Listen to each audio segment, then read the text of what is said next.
Good morning, good afternoon, and good evening, everybody. Thank you for tuning in to another Supatease video. And I'm a little bit out of breath and kind of sweaty because I ran home from the gym after reading these patch updates to classes for 9.1 because I was of the assumption that we had pretty much got everything that we were going to get, but boy, was I wrong.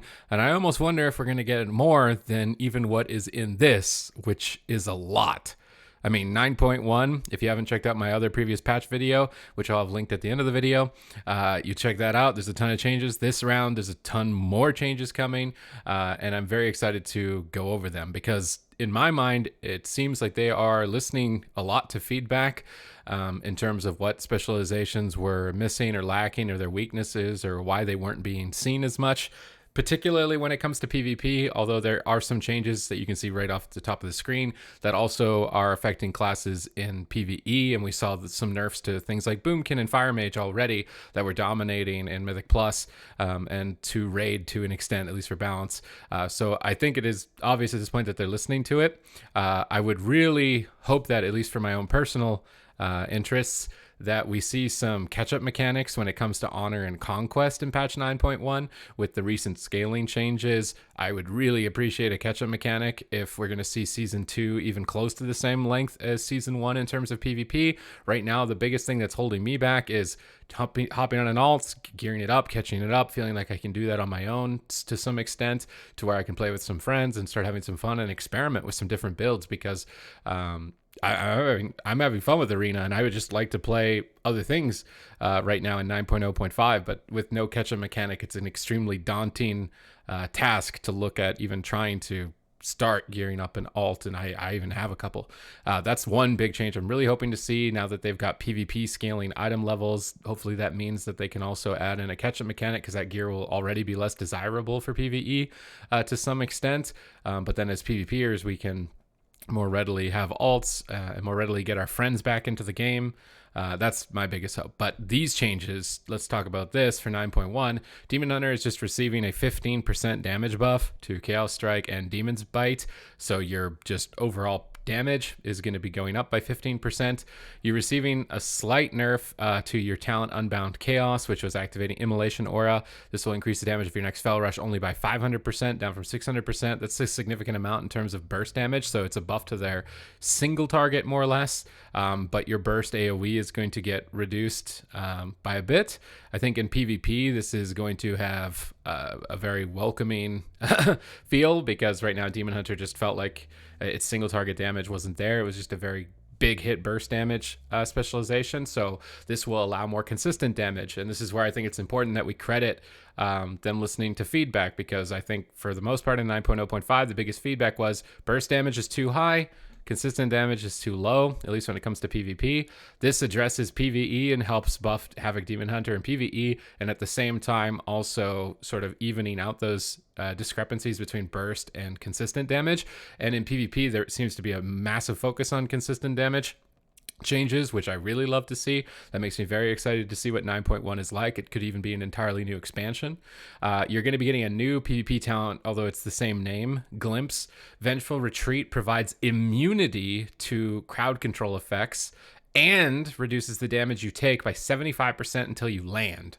So if somebody's casting a really hard-hitting spell like a Chaos Bolt and you Vengeful Retreat back, you're basically immuning that Chaos Bolt cast, and there's already been significant buffs to classes like Destro Lock. So being able to do this, avoid a polymorph cast, there's a lot of outplay value to this. There's also a lot of frustration to anybody else on the other end, but with the power that's being chucked into Mage and Lock at the moment, giving this type of outplay value to Demon Hunter on top of more consistent damage is going to allow them to deal with potentially the oppressive nature of Frost Mage and Destro Lock synergy. So I think that this is going to have an interesting take. They're removing Mana Break. They're not removing Mana Rift. So still able to Mana Rift, although again, not many people are doing that anymore. But Mana Break was pretty much never taken, and they are removing a few honor talents like this. So it's interesting. You're going to get this new outplay, more consistent damage, trade off for slightly more burst AoE. That's going to have bigger ramification in PvE than PvP, but I think as a whole, as a Demon Hunter, now you're really happy as well. Scrolling down to Druid's getting some interesting new honor talents. for all specializations. I was a bit worried about Boomkin not getting anything. I mean, there's a Boomkin bias coming out because I saw the nerfs to it in PvE, and I'm thinking, oh my, I'm not going to play this spec anymore. But potentially, there's some interesting approaches. Here, they're addressing Balanced Druid's innate tankiness in bear form by changing the Celestial Guardian talent. Now, instead of taking 10% less damage from spells and receiving 20% increased healing, you'll still take 10% less magic damage, but you can also cast Moonfire in bear form. So if you're pinned down in bear form, it'll give you an opportunity to build damage to eventually come out and counterattack. But your healing from things like automatic frenzied regeneration or just frenzied regeneration in general has been significantly nerfed. So I personally don't mind this approach to the innate tankiness of some specializations in the game, although this is my own and this directly nerfs me. I think that this approach is better than kind of just bolstering up the defense too much for a lot of specializations. It's going to be interesting to see how much astral power you might be able to generate with Moonfire, being able to be in bear form still and then pop out and dump 2 star surges. It just lets you be able to create some amount of damage, and the trade-off is that you're likely not going to be invincible. Seems like a fair trade-off. And now High Winds is also getting changed slightly. It's going to be after you've cycloned a target, their damage and their healing is reduced by 30% for 4 seconds. And there seems to be a heavy focus on mortal wounds effects in this build, which again harkens back to them listening to the feedback that healing is too high. So I guess they had multiple ways to approach healing being too high. Directly nerf it in a bunch of ways on specific specializations, start dampening instantly, or incorporate mortal wounds effects into more specializations in the game, so that it's reducing that significantly high healing. So this is an interesting approach to that feedback. It makes this talent a little bit more exciting because now it will also affect the healer. I was a bit worried that this talent just didn't work. Like it wasn't actually reducing damage by 30%, let alone healing. So I am a bit worried that it's potentially bugged. But if it isn't, being able to reduce a healer's healing 30%, usually they come out of Cyclone and they want to pop a big heal. You reduce that heal by 30%, that's very significant. And that's generally how the recovery phase of a PvP match is taken. So this is an interesting approach. And then Alkyn Adept, which is a new talent. Alkyn Frenzy, so when you're being attacked, will now, when it procs, a chance when you're getting attacked, this gives you an instant Lunar Strike, it will reduce the cast time of your next Cyclone or Entangling Roots by 50% and can stack 2 times. So you could get proc Alkyn Frenzy, instant Cyclone. So this, again, is a trade-off from losing your innate durability from just bouncing around in bear form to, hey, you might want to stay in Boomkin form to get these Alkyn Adept procs to get Cyclones and then reposition, which I think is a more interesting gameplay for a Balanced Druid. It makes me more interested in playing Balanced Druid than the just sit in bear form version. Although my rap video against Peekaboo, I like spamming Moonfire as a bit of a meme, but I think that this is going to be an interesting approach. Still a bit worried about Boomkin damage overall. With the talent nerfs in PvE, I'm a bit worried about it, but this is an interesting take for it. I didn't think Boomkin was going to get anything. Now Farrell is getting some pretty sick stuff as well. We're going to see a reduction to their Ferocious Wounds damage. So attacking with a 5 combo point Ferocious Bite reduces the target's maximum health by 5% for 30 seconds. It's only going to stack 2 times. So you can't reduce their maximum health by 15%, only by 10%. But the trade-off is that there's an honor talent called Wicked Claws, which is going to be now no longer the instantly apply Rake and Rip. It's going to be Infected Wounds, which is your disease, your slow when you're attacking a target. It'll stack 2 times, which means you should be getting a higher slow, and will also reduce the healing by 12% per stack, so 24% healing reduction. So Feral Druid has not had Mortal Wounds effects. Feral Druid can also go after High Winds. Not sure if you will, for potentially more healing reduction. This opens up your synergy to other specializations that don't have Mortal Wounds effects. We're already starting to see Demon Hunter, for example, in the AWC play with Fire Mages and other specializations that don't have Mortal Wounds that they otherwise wouldn't have played with, because Mortal Wounds is almost required to deal with the amount of healing available to a lot of specializations at the moment. So giving this to Feral Druid means that you can have a more diverse range of compositions to play. And Feral's always been somewhat restricted, at least in recent expansions, restricted to playing with Hunter whereas in the past it had played with Warlocks, and now potentially play with Warlocks, reduce the mortal wounds, root targets for the Warlock. Although Affliction is really getting a bad hit in my mind in this patch, so maybe don't get too excited about that. But if you're a Farrell Druid, you should be pretty stoked about getting mortal wounds. I don't think you've had, maybe you had a mortal wounds effect on an interrupt. I remember way back when there was a patch, I don't remember what expansion it was, like mages had a 10% mortal strike, or maybe Farrell Druid had that too at some point, but this is a much more substantial mortal wounds and potentially a higher slow value as well. Guardian Druid, everybody cringe now. I know you're thinking I'm the Guardian Druid player, but Guardian Druid's getting a couple of new honor talents as well. I still think it's unlikely we see this in competitive 3v3, but if you're a rated battleground player or a flag carrier, maybe, probably not. These talents seem somewhat random in my mind, considering that they're PvP talents. These could be insane for PvE, but for PvP, you'll get Grove Protection. You summon a Grove to protect allies in the area, reducing damage taken by 40% from enemy players outside the Grove. So an interesting take on a damage reduction cooldown, where if enemies are far away, they'll do less damage to everybody in it. So a good like team raid cooldown in RBGs. 3v3 again, this is not going to be of too much substance. I don't know if you'll really play this. It's interesting, maybe it looks really cool, but I don't see it getting too much play. Emerald Slumber. Now you'll embrace the Emerald Dream, causing you to enter a deep slumber, so you're going to put yourself to sleep. All of your cooldowns recover 400% faster, and allies within 40 yards are healed for 16 over 8 seconds. This is probably a higher amount, but direct damage may awaken you. So you could maybe go run off into a corner and reset all your cooldowns and try and go for that immunity crowd control incarnation as a flag carrier. That could see play. I could see that getting play in rated battlegrounds. Maybe if you want to cheese people in arena with Convoke the Spirits and immunity to crowd control legendary, maybe, but overall, Guardian has not really seen a lot of play, at least in arena, but in rated battlegrounds, this one I could see getting a little bit more play. Restoration Druid, not a new PvP talent in 9.1, but we've already seen it. It's actually getting nerfed. Tranquility's healing is increased by 100%, not 200%, but you can't be interrupted. So an Aura Master heal in a tense situation. It's a good raid heal as well for rated battlegrounds. So nice little change here, although it's a nerf, I guess, so it's not that nice. But this is an interesting honor talent. Rune carving effects. So these are legendaries. Celestial Spirits. So these legendaries that are coming in 9.1 affect your Covenant specifically. So this is going to be the Night Fae one. Convoke the Spirits cooldown is reduced by 60 seconds. 1 minute cooldown instead of 2. You'll have an extra chance to use an exceptional spell, a full moon. I feel like that's what stands out the most for people. Additionally, Convoke the Spirits duration and the number of spells cast are reduced by 50%. Again, it would be pretty wacky doing the 16 spells, but its channel is slower, so people have less time to kick it. It's an interesting take, maybe making me regret a little bit on leaving it, considering they're nerfing that Boomkin legendary. This is gonna have the biggest impact for Boomkin, but maybe Feral Affinity Resto Druids as well, at least in 2v2.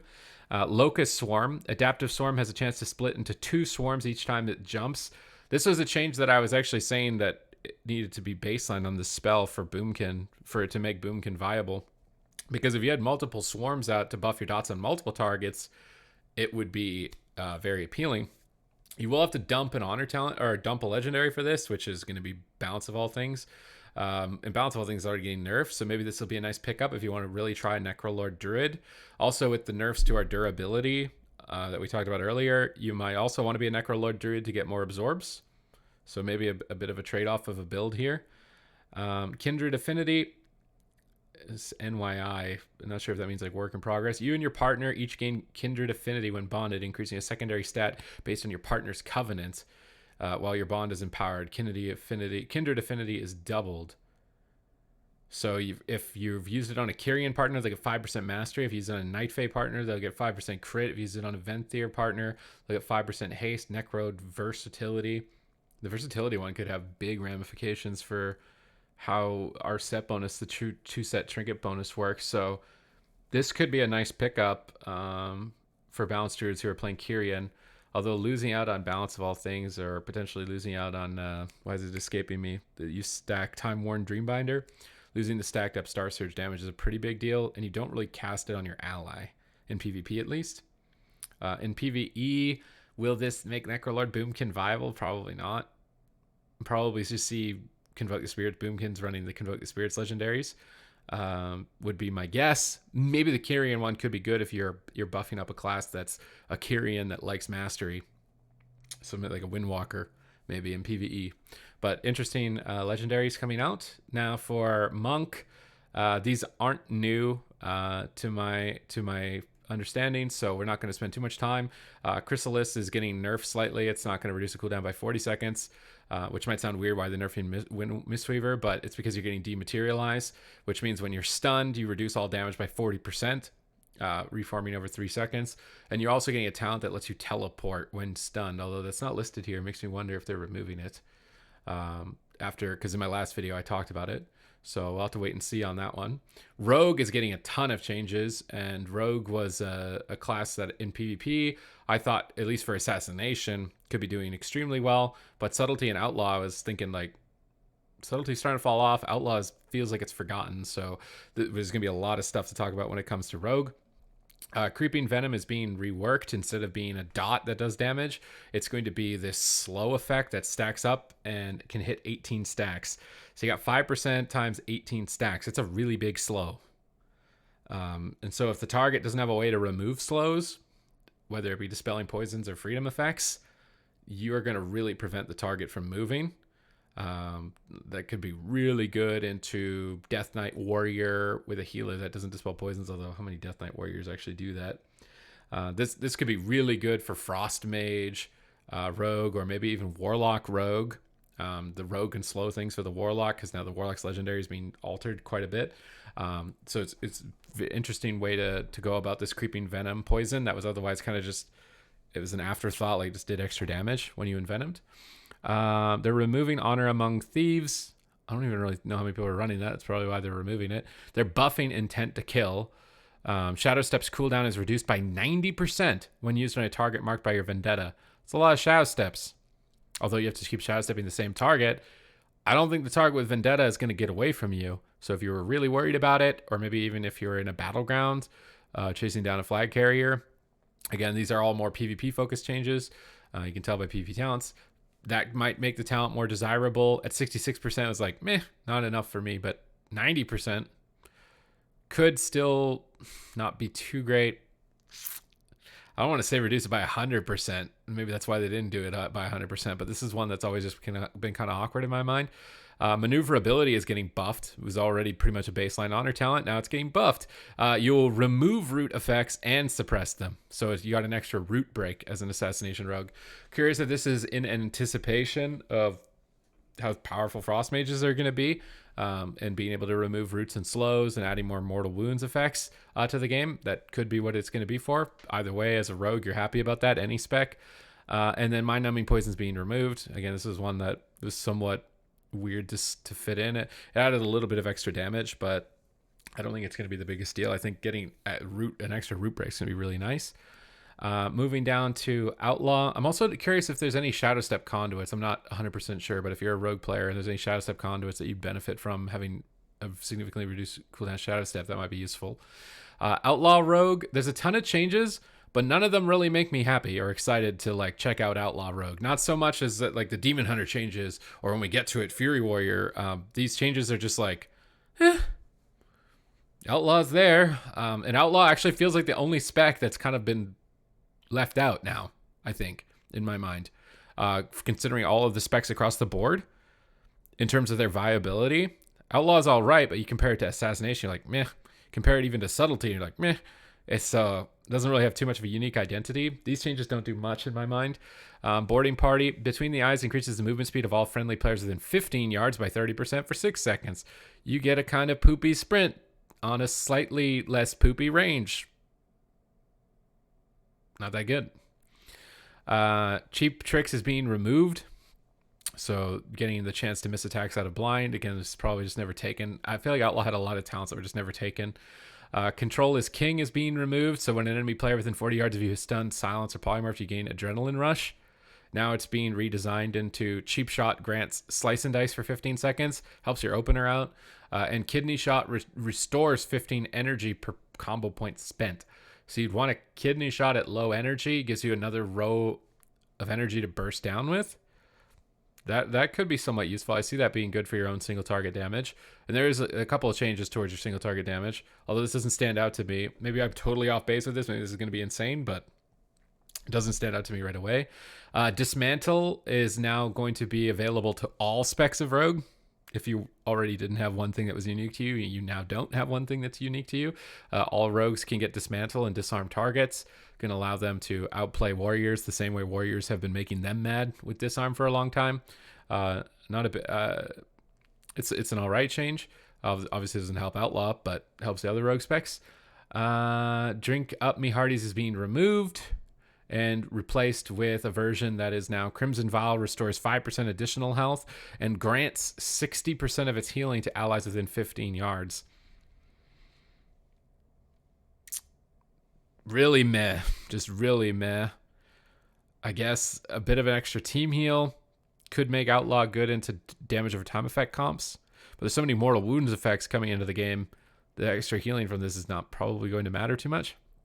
And now this one felt like it mattered. Enduring Brawler. Every 3 seconds you remain in combat, you gain 1% stamina and a chance for Sinister Strike to hit an additional time. You lose 1 stack each time you're out of combat. So Outlaw Rogue isn't like Subtlety or Asa where it's trying to re-stealth, get stuns and silences it. So this makes you just much more, you're attacking the whole time. So also buffing your stamina by 1% up to 20% more stamina on top of this Crimson Vial might make this Crimson Vial actually pretty good for you as a melee cleave. Maybe you even play with Fury Warrior, Farrell Druid or something. Outlaw Farrell Druid. Buff up your health. You're going to be the tankiest rogue for sure with Enduring Brawler. And then your Sinister Strike has a chance to just keep rocking Sinister Strike. That actually kind of sounds awesome. I've been critiquing this as nothing really stood out, but this one definitely stands out. At least makes me curious for it. Float Like a Butterfly, Sting Like a Bee. They should have made 2 honor talents. One Sting Like a Bee. It plays off the first one. Restless Blades now also reduces the cooldown of your evasion and feint, so a little bit of extra personal damage reduction. It's very obvious they want to make Outlaw like the tanky rogue. As a rogue player, I don't know how you feel about being a tank. I don't know if you picked a rogue thinking like, I'm going to be a beefy melee. But that's what's happening. Plunder Armor is being removed. That was a big nerf, being able to get 10% damage and 10% maximum health. So your burst damage going down, but sustained damage going up. Again, harkening back to listening to feedback. Now take your cut. Will Slice and Dice or Roll the Bones also grants 15% haste to allies within 15 yards. So again, a slightly more range, but still too tiny.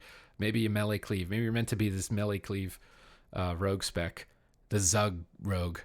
I don't know. Thickest Thieves is slightly getting nerfed, so now your Tricks of the Trade only increases the damage of your ally, not you. Feels bad for yourself, but feels good for your friend. But it will increase their damage by 15% for 6 seconds, up from 10%. So this I see this idea of it just being like this brawler that buffs its allies that's standing close. Subtlety is getting buffs to backstab and black powder, and I think also Gloomblade also getting buffed. So consistent damage is being buffed for Subtlety. Will it be enough? We'll have to wait and see. I think there are conduits also that affect backstab that could become more desirable as a result. Subtlety, I think, is still probably going to opt for just trying to KO people, but it is nice to see them going in that direction of buffing these spells. It'll also affect these spells in PvE as well, as maybe I would think likely Gloomblade is just underrepresented as a talent. They're removing Cold Blood, so you're no longer going to be able to do 10% of someone's health with Cheap Shot. That was a big nerf to Subtlety. Dagger in the Dark, this already got nerfed. I think this is already in the game. It's not new, but it's just going to be that your next Shadow Strike stacking up isn't going to do a one-hit KO anymore. And this talent, which is new, Distracting Mirage, Distract slows enemies by 30% and creates a mirage that follows the enemy for 8 seconds. Reactivate Distract to teleport to your Mirage's location. Good for stopping drinks, good for slowing people that are running behind the pillar. And then being able to jump to your Mirage lets you get back to that target if it escapes. So again, likely in anticipation of all the slowing classes getting buffed like Frost Mage, this will allow you to get uptime. This will let you stop drinks. I mean, Distract already kept the target in combat, but now it would let you get to that target behind the pillar. And Subtlety has never had a way to get around a pillar. So this could be really powerful. Shadowy Duel is being nerfed slightly, down from 6 seconds to 5 seconds to isolate a target. Again, likely looking at that one-shot build that's currently in PvP, although it's really the only thing making your spec good. It's kind of sucks to be in that position where something like that's really frustrating to fight against makes your spec good. So if you nerf it, you feel like you're not going to be useful, but that's definitely where I think that's looking. Silhouette, Shadow Step's cooldown is reduced by 67% when cast on an ally. Still probably never taking this. Thief's Bargain reduces the cooldown of your Vanish by 45 seconds, but your maximum health is reduced, is getting removed. So that really low cooldown Vanish build is getting removed. And then Thieves Bargain is being reworked into the cooldowns of Shadow Blades, Vanish, and Feint are reduced by 33%, but using one reduces your damage by 10 seconds. Oh, so you're going to get access to more damage reduction, and Feint's getting buffs. So you're going to be almost as tanky as a warrior in defensive stance. And you're going to get to Vanish more frequently and Shadow Blades more frequently. People won't be able to readjust to Shadow Blades being a reduced cooldown very quickly. So this is going to be a very powerful talent. Although when you pop it, you're doing 10%. You have to wait. Your damage immediately isn't going to be as high, so I'll have time to react to it. Also, when you feint, you do 10% less damage. This is kind of looking like they want feint to be somewhat like defensive stance with holes in it a little bit, trying to make rogue and warrior even without them being exactly the same. A little bit strange. Again, that if this was for Outlaw, it'd be insane, but it's for Subtlety. Let's just scroll down and look at, so we talked about Feint getting buffed. It's going to be lasting 1 second longer. Echoing Reprimand legendary. Dealing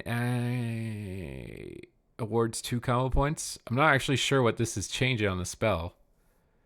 Dealing 110% of attack power, arcing damage to an enemy, extracting their anima to anima charge a combo point for 45 seconds, damaging finishing moves that consume the same number of combo points as your anima charge function as if they consume. Isn't that literally just the same as the base ability? Maybe it's a lower cooldown? The legendary reduces its cooldown. Serrated Bone Spike has 2 additional charges and hits 2 additional nearby enemies. In PvP, not a big deal, but in PvE, being able to get Bone Spike cleave going faster is nice. Obedience, Flagellation now also increases your versatility by 1%. Each combo point spent while Flagellation is active decreases its cooldown. That could be really good. And also, since I think they nerfed in the last build the crit legendary, this is going to be nice, well received. Here's where I think the change is. Echoing Reprimand now anima charges 4 combo points. So you get an extra 2 combo. Oh, whoa. What? That's a 9-second kidney shot. That seems really good. Okay. At least for PvP. Toxic Onslaught. Your ability used from stealth while Sepsis is active grants you 1 of Shadow Blades, Adrenaline Rush, or applies Vendetta to your target for 8 seconds. Ooh. That could be fun. I don't know how viable that'll be in PvP, and again, talking competitiveness in PvE is too tough to just off the top of my head tell you this is going to do the most damage, but it makes me go, ooh, to get your cooldowns like that. So Night Fae Rogue looking a little more interesting. For Shaman, your legendary for Necrolord is just going to be Primordial Wave, increases your haste by 5%. For every spell it's casted. It could be a lot of echoing procs. We talked about Shadow Rift for Warlock. We talked about Fell Obelisk. We talked about Bonds of Fell in the last video. And now jumping down to Warrior, Fury Warrior. This is a spec, again, that based on feedback, I think was somewhat being forgotten. And now it's being looked at. And it was that Fury Warrior just didn't have Mortal Strike compared to Arms. And it didn't have that removal of slows on her talent anymore. Well, now Slaughterhouse is going to be Rampage, which is a big hit hardy attack. Reduces healing the target receives by 15% for 5 seconds, stacking up to 4 times. Now, you would have to be able to reset your Rage Bar and Rampage again really fast to get this thing stacked up that quickly. You can AoE Rampage, I understand, from Whirlwind. So you could apply Mortal Wounds to multiple targets. When you first look at this, you're like, what? Like, this is going to be better than Sharpened Blade, right? 60% or somewhere around in that ballpark. Mass hard. But I think maintaining it at its maximum stacks, like if you get crowd controlled one time, this thing's falling off, I think. You won't be able to generate enough rage. But if you are able to avoid crowd control, it could be useful. Fury Warrior is doing all right damage, in my mind, in PvP. But now Farrell Druid's also getting Mortal Wounds, so maybe Farrell Druid, Fury Warrior. In the past, we've seen Fury Windwalker, really, and maybe Fury Outlaw Rogue. It's always been kind of weird, obscure comps for Fury Warrior to be viable recently. This could give it potential, my biggest thing is looking at this. I'm like, that's a really high MS, but how easy is that to maintain? Would be my first assessment of it. But that's all the changes now from today.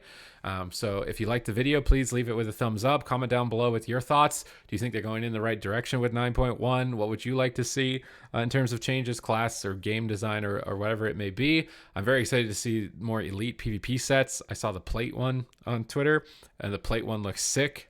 I'm very excited to see what the other armor types look like for this. They seem to be very maw based, so very pointy. Pointy's cool. Regardless of that, thank you very much for watching the video. Check out my other videos. I'll have them linked above here. Subscribe. It's absolutely free if you want to stay up to date with all of this relevant information. And thank you once again very much for watching. I will see you in the next video.